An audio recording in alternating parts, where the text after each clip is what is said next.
spiritual practice is a slow, gradual evolvement of letting go of all the things that you think make you something. You know, letting go of, to begin with, your tensions, your neurosis, your anxiety, your fear, your insecurity. That's just the beginning. You understand? Letting go of those things. We hold on to those things as a way of protecting ourselves. As long as we're full of neurosis and full of anxiety, we never have to fully live a creative life. We can always blame it on the things that are wrong with us. So the first step is letting go of that. That's a pretty good step. You know, I mean, certainly minus that would make you a better human being. Is that true? Oh, yeah. So let's begin there. You're a little bit closer to being nothing. You understand? You're not full of you and all your garbage anymore. You're not full of anxiety and fear and insecurity and will I succeed? Will I not succeed? You know, what is the unknown all about? Am I afraid to step into the unknown? You know, that's an incredible burden that is lifted off a human being right there. Then you're able to truly use your creative energy to have a successful life, because you're no longer being hampered by insecurity, by anxiety, by neurosis, by fear.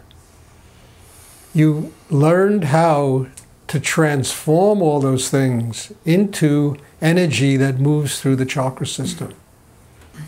You've learned how to master yourself. So there you eliminate a pretty decent percentage of what you are right there, which enables you then to move on and possibly have a happy life. You understand? As you start having a happy life, you're again moving closer to your spiritual enlightenment. It's happy people that are enlightened people. To have a happy life, we have to not be attached to things. You understand? We can't be attached to what we think we are, what we think we're not, our success, our failure, our, you know, husbands, our wives, our children, or whatever we do. We can't be attached to it, because once you attach yourself to it, it begins to suck your energy out of you. So you begin to learn to live in the world and to be free of the world at exactly the same time. And by being free of the world, it means you can look at another human being and you no longer want them to be the way you think they're supposed to be. And you can simply respect them for being what they are. You can let the world be. Well, this takes another chunk of you off your shoulders, right? Just being able to let the world be takes such an enormous heaviness out of people. Right? You're getting a little bit closer to being nothing. All this stuff you carry, all this baggage we carry around inside us. You understand what I'm talking about? So it's a gradual unfolding of consciousness, getting closer, and then we can live with our hearts open. We live with love. We live with joy. And once we start living with love and we start living with joy, we're getting pretty close to being enlightened people. And once we can start living with unconditional love, and once we become a happy person, I'm talking 24 hours a day, we're no longer burdened with ourselves. Once we can look out at the world and understand that it is nothing more or less than our teacher. It is showing us what kind of schmuck we are. It is showing us how we're at war with ourselves. It is showing us how full of tension we are. It is showing us the places inside us that are happy and secure.